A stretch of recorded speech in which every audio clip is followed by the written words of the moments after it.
नमो नमः। सुनो सुनाती में मैं आपको हमारी भारतीय संस्कृति, हमारी परंपरा और हमारी मिट्टी से जुड़ी कहानियाँ सुनाती हूँ।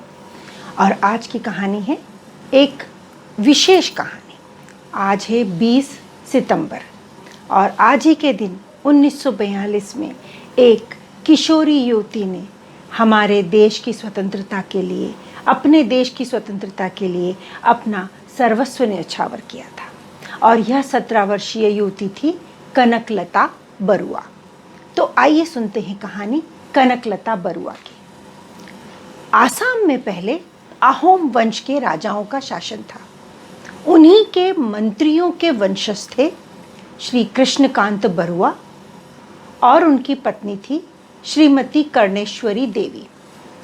22 दिसंबर 1924 के दिन उनके घर एक पुत्री का जन्म होता है और उसका नाम रखा जाता है कनकलता।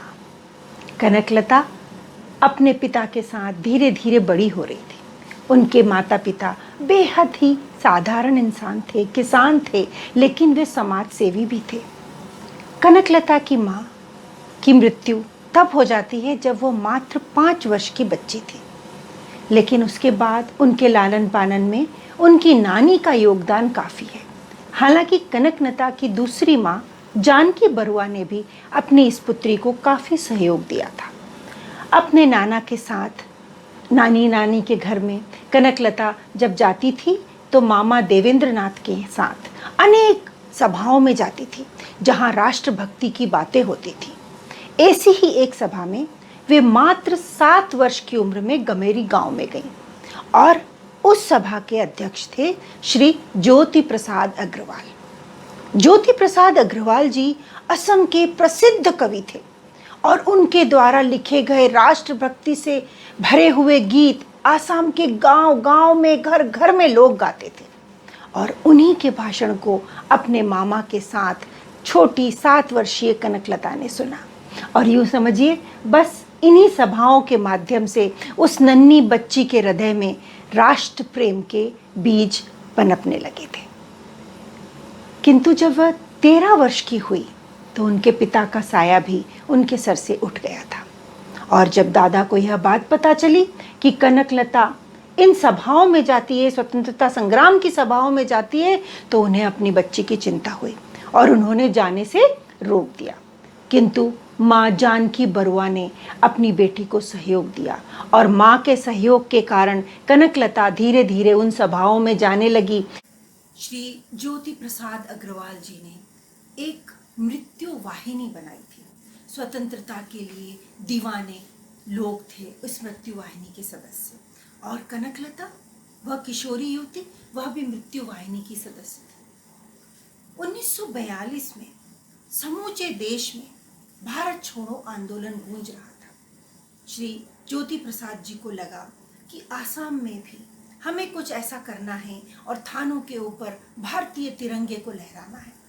उन्होंने निश्चय किया कि तेजपुर से 42 किलोमीटर दूर गहपुर नामक थाने पर हम भारत का तिरंगा फहराएंगे और इसमें जो लोग जाएंगे वह होंगे मृत्यु वाहिनी के सदस्य।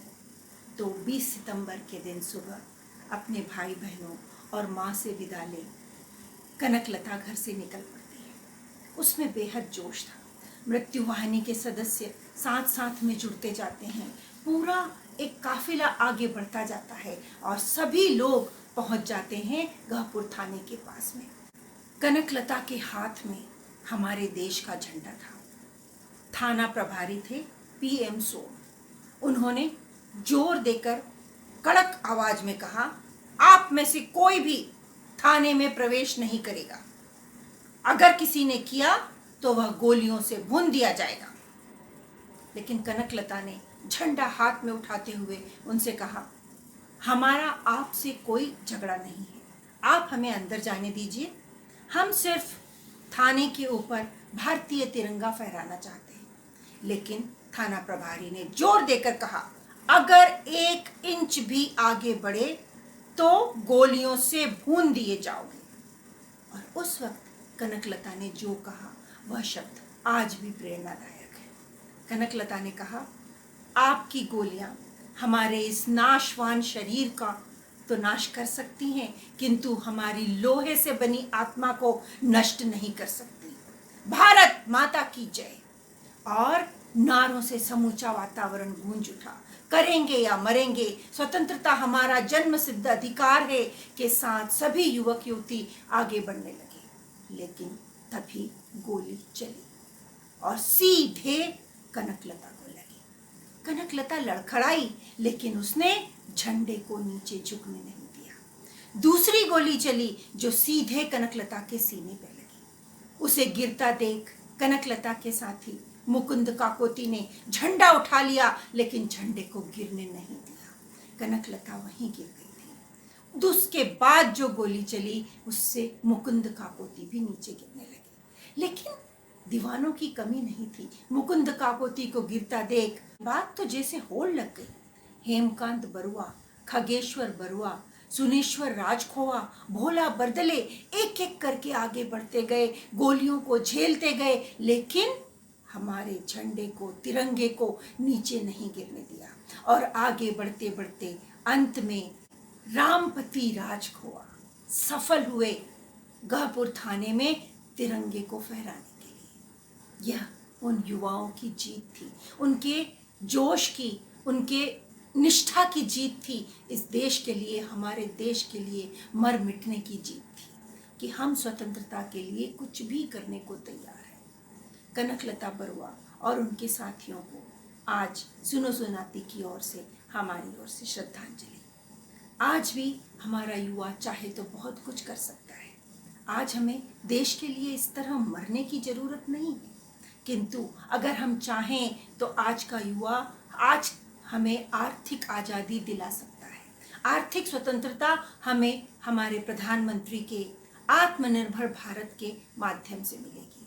आइए सभी युवक युवती जुड़ें और देश को आर्थिक रूप से भी सशक्त और संबल राज्य बनाएं। आपको यह कहानी कैसी लगी? इसे लाइक कीजिए और मेरे चैनल को सब्सक्राइब कीजिए। धन्यवाद।